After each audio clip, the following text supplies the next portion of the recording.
Tady lidi vám vítám z nového videa. Dneska to bude zase z Geometry Dash. Už jsem se tady zaregistroval, jak můžete vidět tady k tuhle ikonku. Tady k tu dole. Dneska to bude Polygon, třetí level. Už jsem se všiml, že tam mám dislike. Díky. Nechci říkat kdo.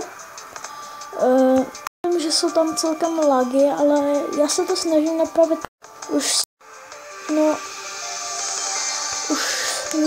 se mi to zdá, že tam moc nejsou. Mám se, že to jde až tak pozdě, ale měl jsem kroužek.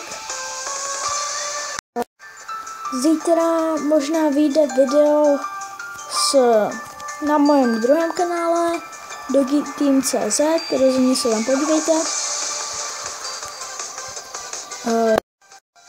Bude to asi z Minecraftu, v Minecraftu, protože nechci natočit něco spolu.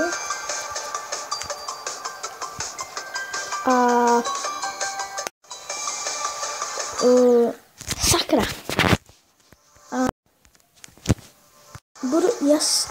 Můžete si všimnout novou barvu skinu. Ta zelená, to už je taková, že vím, že se to dá raketce, ale prostě už to potom není tak už je strašně staré u mě. Už jsem to měl ještě, jak jsem měl kanál.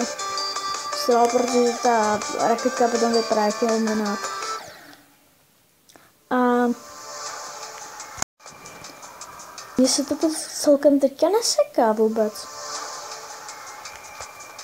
No, zítra asi to video nevyjde.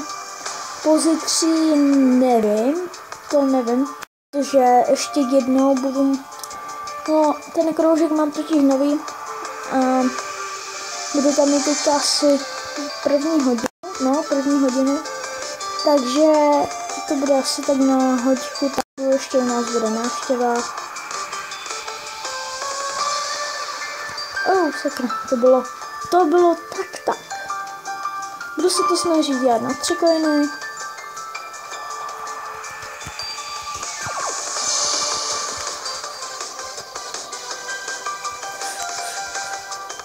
Tak.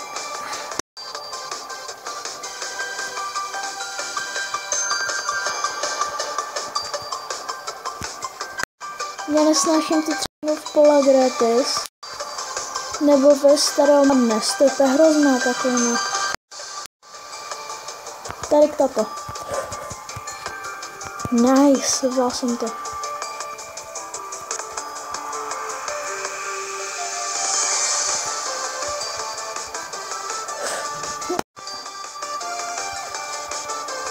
To mě se nějak dneska celkem daří. Jo! Level complete. Už se mě teďka otevřel step tady. Jsem to chtěla mít, abych už to měl odemknuté. Budu rád za každý like, odběr, koment. Prostě. A čau.